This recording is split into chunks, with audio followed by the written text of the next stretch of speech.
Hello guys, my name is Dulus and this is going to be my first YouTube video on a series I'm going to be starting where I'll be making project files and sharing them with you guys.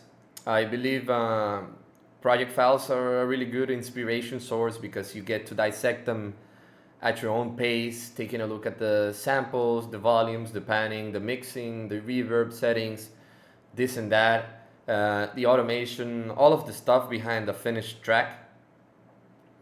And I'll be showing you how I made them, what I used for them. I'll be breaking them down for you. And at the end of the video, I'll be sharing a download link for the project file through my Patreon. So that way you get the knowledge and you get to support me. And I truly believe it's a really good way to get better in production in the electronic music scene. So for this track, I'll be sharing you my edit on Axwell and Igrosso's track Together. It's a follow-up edit of another track I made for Alesso's Millionaire. And it's basically using a lot of the sound design, the samples. It was never meant to be released because of, well, it was basically almost like the same track on a different context, new harmony, new melodies, and all of this. So, but I decided to share it to you guys so you can take a look at the project and learn a little bit more. It's kind of falling into the organic house genre, but it's not quite there because it's really aggressive. It has a lot of punchiness, groovy. So yeah, well, I'll just play it from this point on, so you guys get a look at what we're making, and then I'll dissect it starting from the top to the bottom, and I'll try to walk you through everything that I did so you guys can take a look and get an idea of how I work. And at the end of the video, like I mentioned, I'll be sharing the link, sharing the project file via Patreon. So if you guys want to have it, go over there. It's also full of content. I'm breaking down my own tracks. I'm making tracks from scratch. I'm sharing samples. I'm sharing music. So yeah, it's a pretty cool community. Also, we have a Discord. So I encourage you guys to join it and find some tips and maybe get better at production. So yeah, let me play it from this point onwards.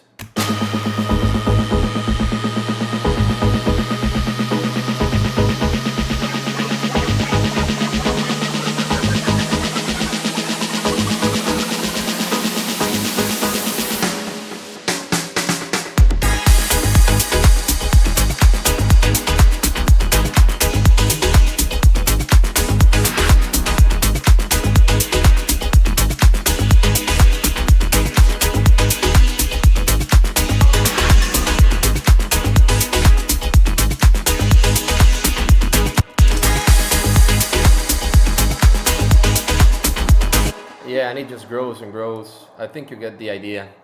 So let's dive straight into it. Up top here we have a drum bus that I usually use. I route every single drum element into this drum bus, and I might add some processing and a little bit of compression right here in the top. I mean, to all the drums. But in this case, I thought it didn't need it at all. So it's pretty much just automating the volume of all the percussion into the break. It kills all the percussion. Here in the first break, it also lowers it quite a bit. So yeah, let's take a look at the kick. The kick is a sampled kick I took from Roy Rosenfeld's Moonshine. And it's basically a trick using a multiband dynamics compressor from Ableton, where you split the top body and sub into its respective frequency range, and so you can control the decay a little bit better with the simpler here to get like a cleaner kick. So in this case, the top is split for the top frequency range of the kick. The body goes into the middle section here, and the sub goes into the subsection. So that way I can take, for example, this, what used to be like a really long tambourine. I could just shorten it quite a bit and basically get a pretty clean kick this way. And it's a pretty simple rack to set up. You'll actually just have it within the project file, so you can just drag in your kicks in here and just shorten the top, shorten the body maybe. And you get a pretty clean kick that you know works because, well, it worked for Roy in his track, and you know it's going to work in your project file. Next up we have the bass. In the bus we only have an EQ, which is basically serving for automation purposes. So let's take a look at the layers. We have a top layer here from Spire. We have a sub layer here from Bluetooth. This is a preset that my dear friend Molak, also an incredible producer, shared with me. We have a top layer also from Spire, which is like a tom kind of percussive thing, just for the attack.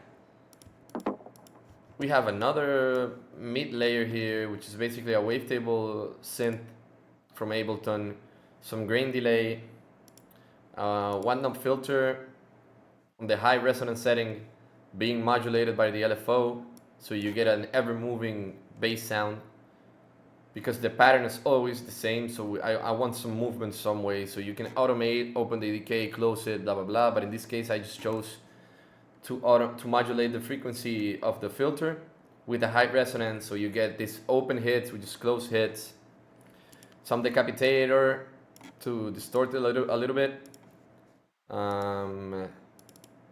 Spectrum isn't doing anything. EQ, a little bit of reverb with a hybrid reverb from Ableton, some delay from Ableton as well, echo, some more delay, but this is doing anything at all, so I can take it off. I had a sidechain compression in the rack because since I saved it, it's always going to be in the rack. And then we have another EQ, which isn't quite necessary, but you know, for I guess fail-safe sake, and some sidechain. This is the actual sidechain. And then we have another bass shot right here. So basically the bass is split into two. We have this, which plays the first two hits in the pattern. So with the kick, it sounds like this. And then we have these other two layers up here that basically play the rest of the sequence. And the pattern is always the same.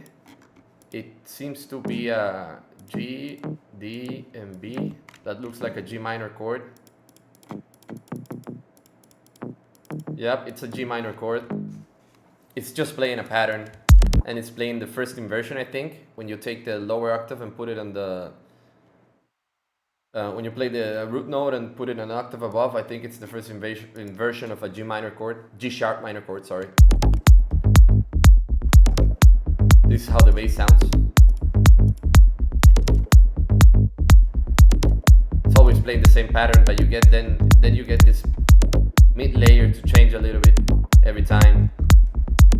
So it's not so repetitive, even though it's super repetitive.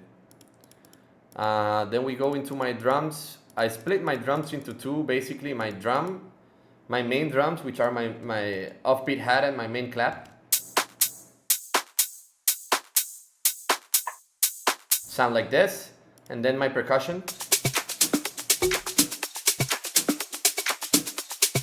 I basically want my main drums soloed because I want them more up front.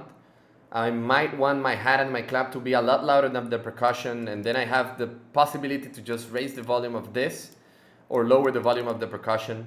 So in organic house, you really want your offbeat hat to be loud, and your clap to be super punchy. And the way to get this is just basically volumes. A lot of people get super involved in the production, in the mixing process, where they think their tracks are not good enough or their sounds are not punchy enough, and 95% of the time it's volume or it's just the sound selection itself. So let's dive into the layers. We have a main hat, like a shaker kind of thing. Then we have another hat. This is like a ride a little bit. I added some vocoder, some reverb, and some random panning here. So that's what's giving it the movement. I have another hat here. Then we have a clap, which is 3 layers. First layer, second layer, third layer. Another clap layer here, which is like a 909 clap with some slapback delay. And finally, a tone kind of layer. So altogether it's 5 clap layers. And as you can see, everyone it's doing its own thing. This one has like a little hit here. Kind of cool, I guess.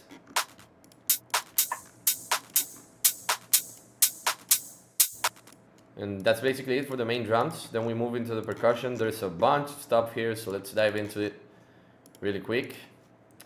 You can ignore this Thomann stereo rack and this saturator. It was the way my Ableton projects were set up. My template, I'm sorry. So every time I opened a new audio track, it would give me the Thomann stereo rack, which is basically like a panning, monoing, width, overall volume, which is actually kind of a cool rack, to be honest, to have in your default audio track. When you create a new track, you come up with this, but I thought it was taking too much of my resource and power. Audio tracks were taking too long to open up, and also this saturator isn't doing anything at all. So I can take him off and sound stays the same. So you can ignore it if it ever pops up in the rest of this walkthrough. So yeah, pretty simple loop. I had this chain I made here, but I guess I didn't use it at all, so I just ended up with a simple EQ. This is frozen, but I'm guessing this was the Pinga Congas.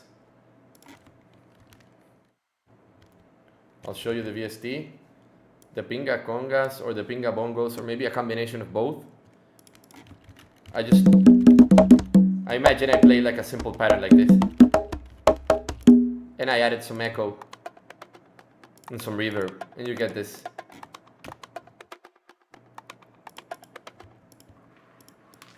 Next up, we have this one.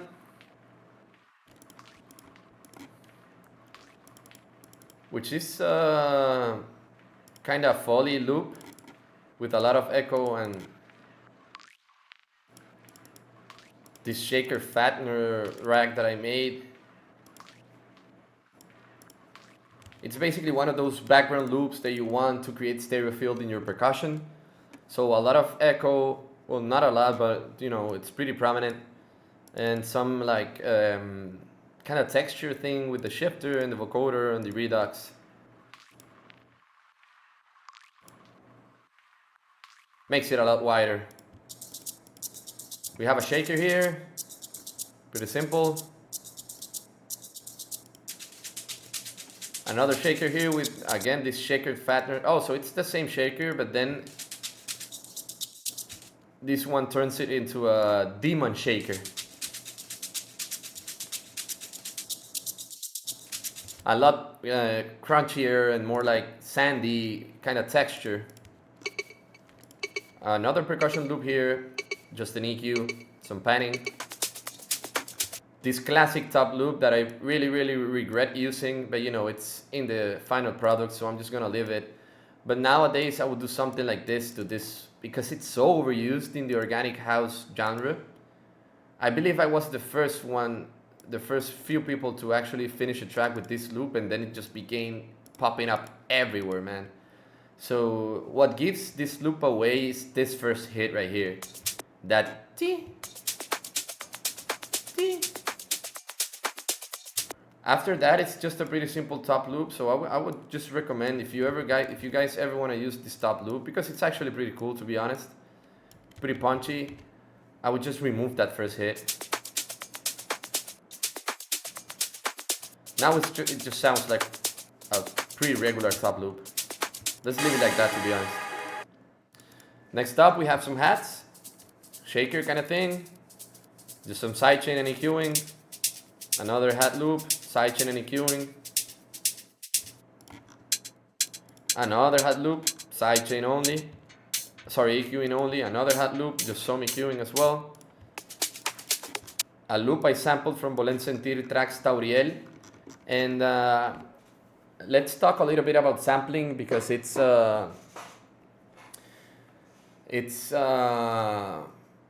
pretty common thing, to be honest. I think a lot of people are doing it in every single genre that there is regarding production music, electronic music, I'm sorry.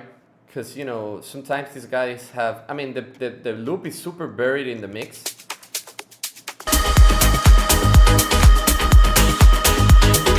It's actually not doing anything at all, to be honest. I guess I started with this loop as inspiration, then I started building my own groove on top of it, and basically burying it in the mix. But I started with this top loop, and what I want to show you guys is, if you ever sample some top loops from another track, try and chop it up in a way that you kill whatever is giving it away as that loop, you know? So I'm guessing the loop was something like this before.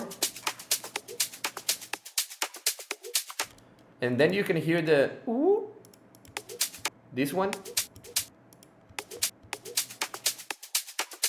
which is super characteristic of this loop. So what I did is chop it up, I think, in a way that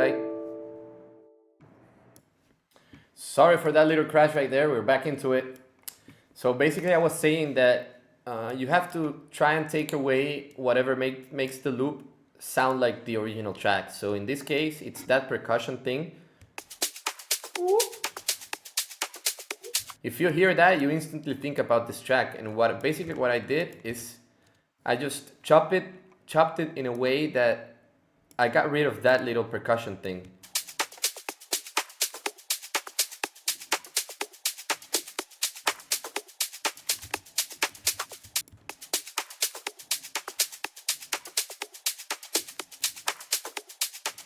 And to be honest, in the whole loop,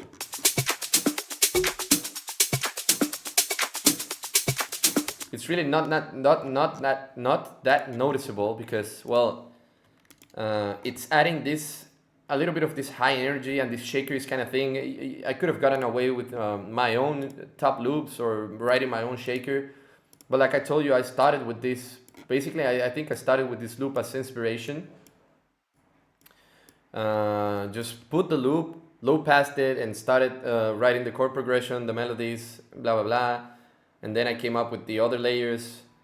But I think this was like the first loop that I had in the track.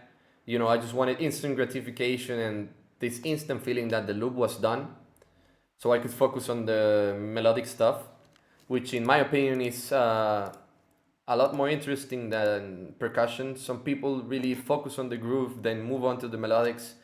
I set up a basic loop and then move on to the melodics, and then back to the groove once the melodics are done.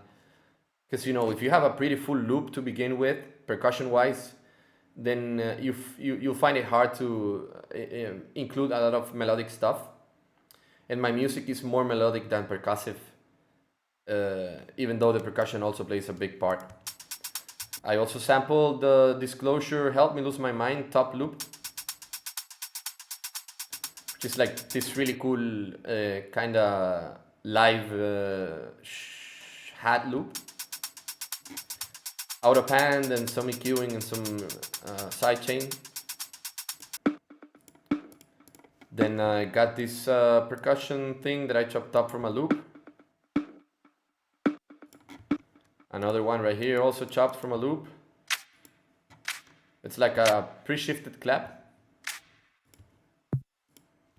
Reverb, EQ, shifter, a little tom.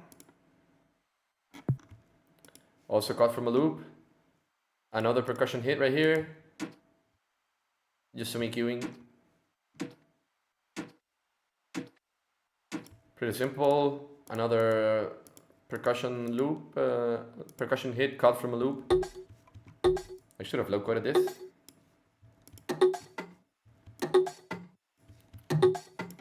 So this little group here sounds like this. It's like the question and answer in the groove.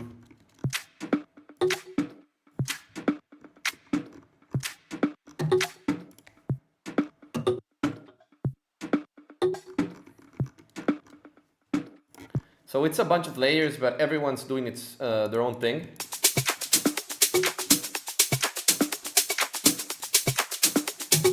And as you can see, nothing crazy on the channels themselves. It's either just some EQ and some delay, or some creative effects like the shifter with the vocoder. And these kind of effects are not mixing, they are creative choices. Like this reverb and this shifter, these are creative decisions. The reverb might be a little bit inclined onto the mixing decision, but the shifter and this rack, for example, these are creative decisions. This is not mixing. And for me, mixing is just volume and EQing. That's all there is to mixing for me, because I try to keep it really, really simple. Next, we move on to the synths. Here we have a mixed in key studio edition kind of thing. This is just when I'm working on music and then I find a sample and I think it might, or I'm sampling some other track and then I need to find the key. Mixed in key gives me some gives me the key of the track really, really quickly. You can see it's telling me it's A flat minor, which is basically G sharp, and the track is written in G sharp. So yeah, it's pretty accurate, and I love it for that reason, because I also make a lot of music where I sample other tracks, chop them up, and then I'm looking for the key, or I found like a jazzy loop or whatever, I chop it up and then I need to find the key, and I'm not a musician, so I need these kind of tools to help me out. Let's move on to the synths. There's a bunch of stuff to talk about right here, and I'll explain it to the best of my knowledge. Let's open all of them up. We start with the acapella. I just added some reverb and some EQing and some panning automation here.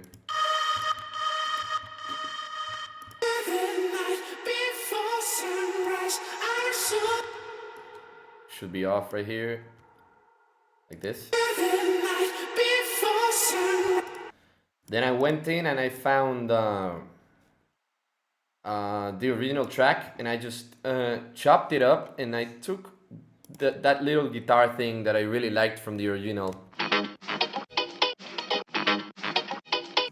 As you can see, it's heavily sidechained and heavily low-cutted and high-passed.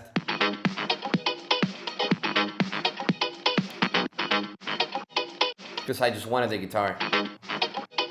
And that little bass hit is also super cool. Tududung. Which is basically what I doubled with my bass here. Tudung.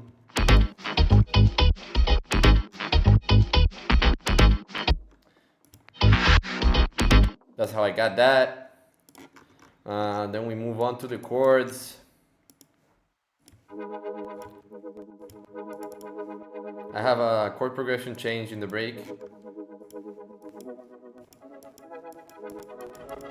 Just the rising kind of triads with the top melody on top. Leading tone, I'm sorry. This is a patch from Hive. I love Hive. I'm automating the cutoff. Then we have a Silent. A patch from Silent as well. Silent is a classic, people have forgotten about it, but it really does sound beautiful. Another Silent right here, which is like the crunchy distorted chord, so all the three of them together sound like this.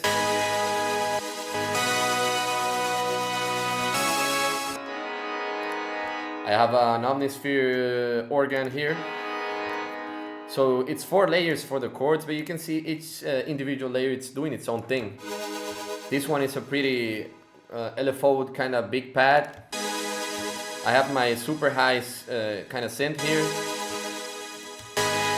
My super in the middle, distorted, kind of giving it the body chord. And then a texture layer, which is the organ.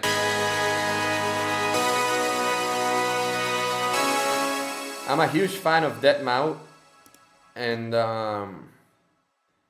he used a lot of organs in his music. That I think that's where my love for organs comes from, and you know, I started loving like organs. I can't remember the names from their tracks, but pretty much every single track of his that was like a big hit had an organ in there, and you know, I just started falling in love with them, and it's like truly like the coolest fucking sound there is.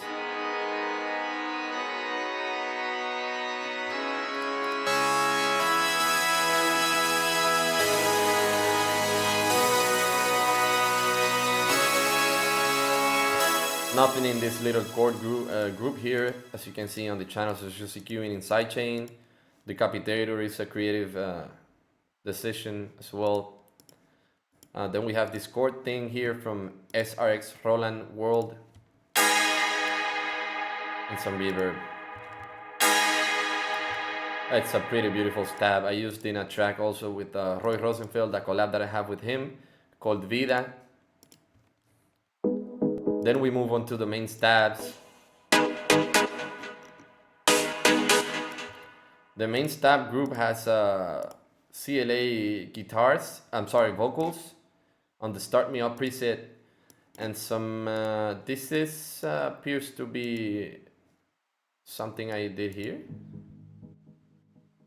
Yeah, I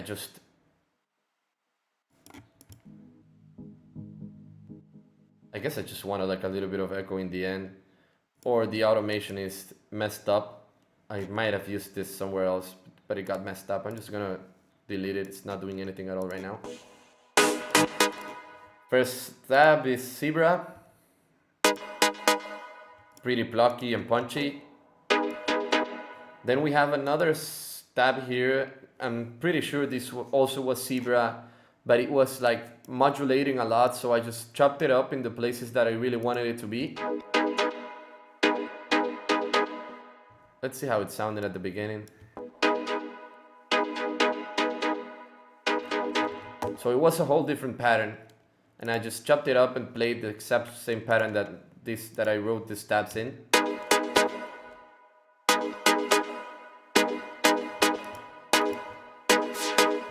Oh, and I chose like some of this ornament kind of notes here to like fill the groove up a little bit, you know, make it spicier. Kind of cool, right?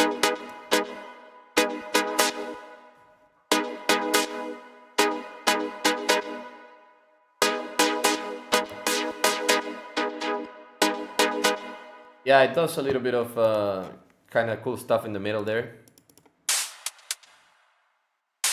Then I have some huge white notes right here, which is the LFO is modulating the decay. And then we have this Leger synth here that I made. I'm thinking with my Virus TI, that's why it's in audio.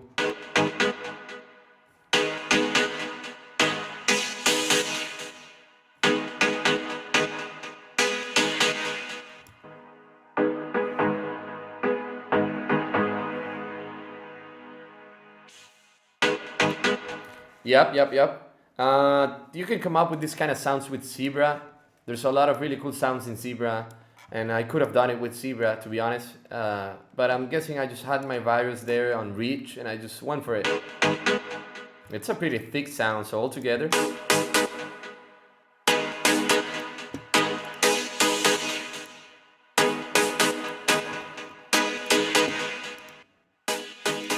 As you can see, the Start Me Up really does a lot to the chords.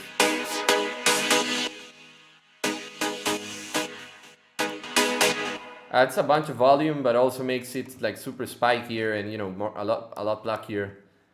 Then we move. Yeah, I think the stab was made with Virus, because I also have some Virus sounds here. So I guess I was on Virus mode when I was making this track.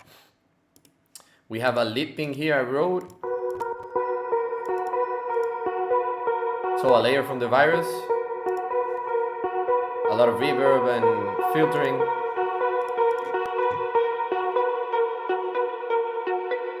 I'm modulating a lot of parameters on the synth.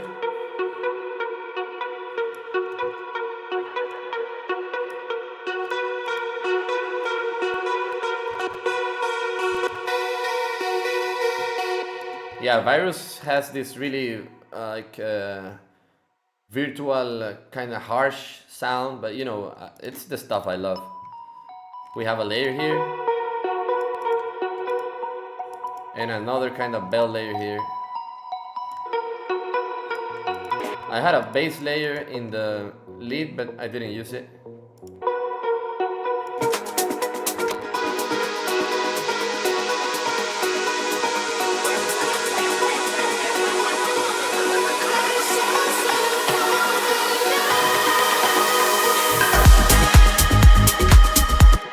So moving on, we have another sequence right here from Hive.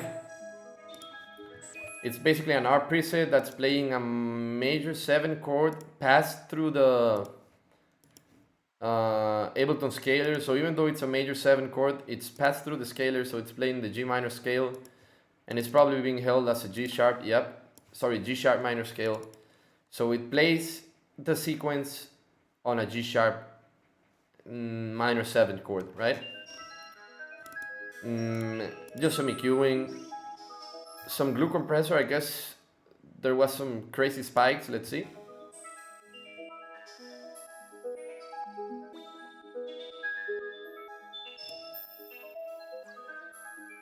Not that crazy, to be honest, but I guess I just wanted a little bit more even, the volume wise, and some sidechain. Then we have another sequence here. It seems I generated this sequence using Sting, ran through the G sharp minor scale on this Bluetooth preset with some effect rack. Yep. And some delay.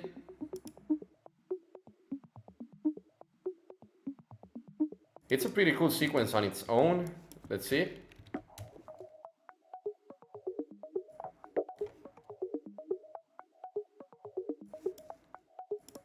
And that movement is coming from the effect rack.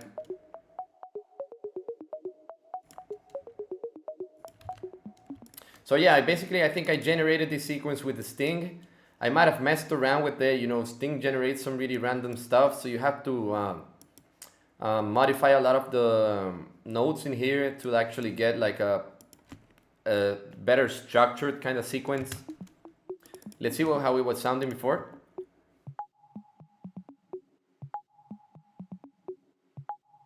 Yeah, so I guess I just took this sequence and I as a starting point, and then I ended up with this. Pretty cool if you ask me. A bunch of delay and a bunch of effect. And you get this sequence that plays throughout the whole track, almost. There's just a little section here where it goes away. Then we have another sequence right here. From the Hive as well.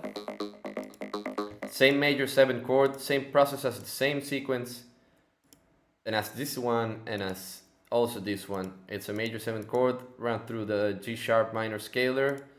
Scale MIDI effect from Ableton into a pretty basic sequence, ARP sequence. So before it sounded like this, and after.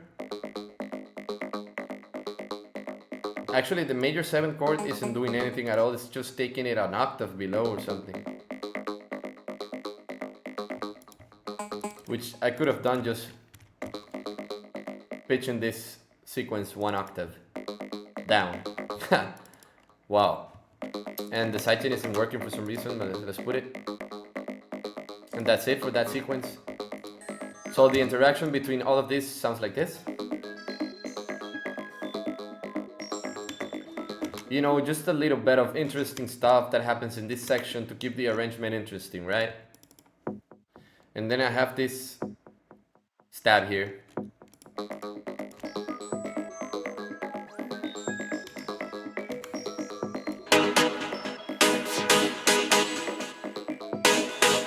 And this stab is never playing at the same moment that the main stab's playing. It just basically fills in like a little silent spot over here.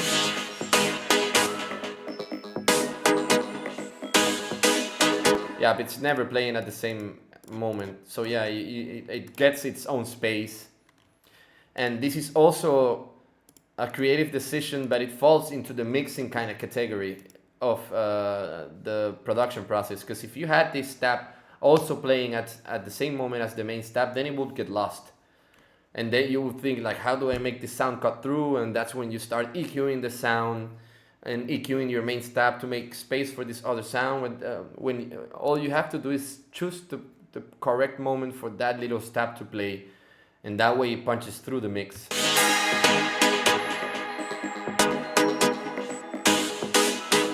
Pretty simple stuff. And finally, we have the effects down here. It's nothing on the bus. It's just, effects that I picked. Fills. This kind of stuff. Just slow cut and some delay. A noise I made. Noise riser. Simple crash. Snare riser with a bunch of reverb, automated, the dry wet. My fill with a bunch of echo. Another white noise riser. And another riser kind of thing here. And down here in the bottom we have this fill with a bunch of spring reverb. Really cool.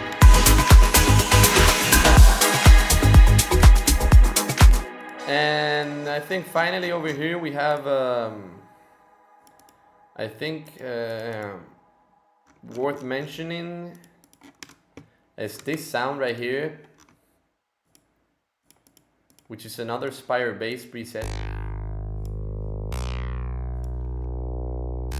that plays the chords in the break. The root note of the chords, that then becomes a riser.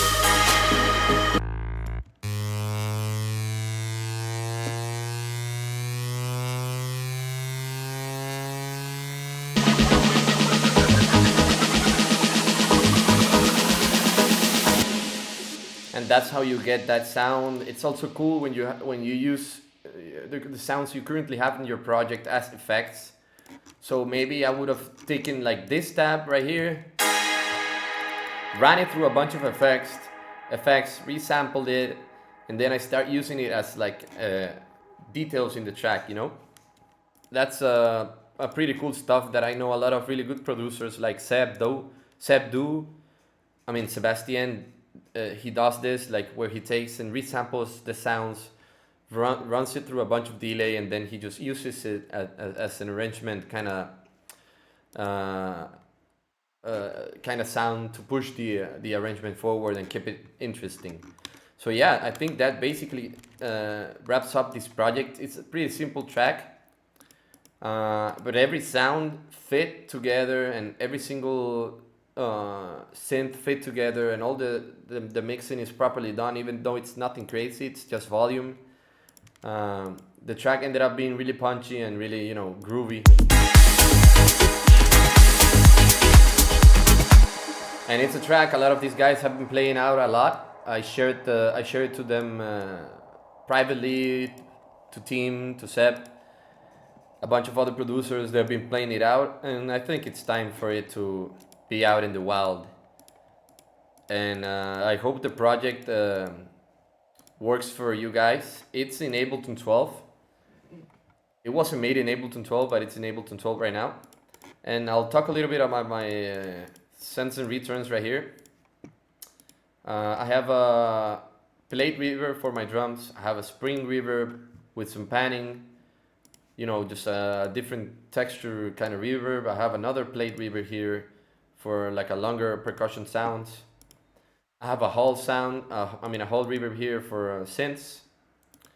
I have a 1/4 ping pong delay. I have an 1/8 ping pong delay. I have a Valhalla Supermassive for weird kind of delays. I have a Valhalla Shimmer.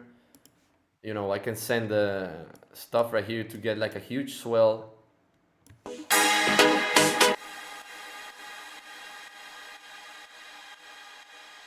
In case I want like a transition element. And I have a chorus here as well, so I can send. If I want a wider sound, I use the chorus. And finally, the master chain is pretty simple as well. It's just a preset from FabFilter Multiband, Ozone Exciter, some Soothe, and some Pro L2. And that's basically it. Everything else is just automation and like span to check out the mix. But yeah, that's basically it. I'll be uploading this project. I'll be freezing every single sound. So in case you guys have it, you guys can use it. If you don't have it, then you know what it is and how it was made.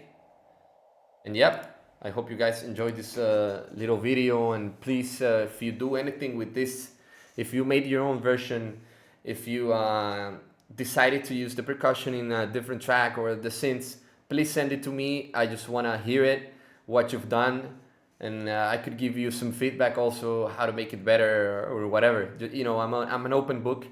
So yeah, take it away, boys and girls, and have fun. I'll catch you later.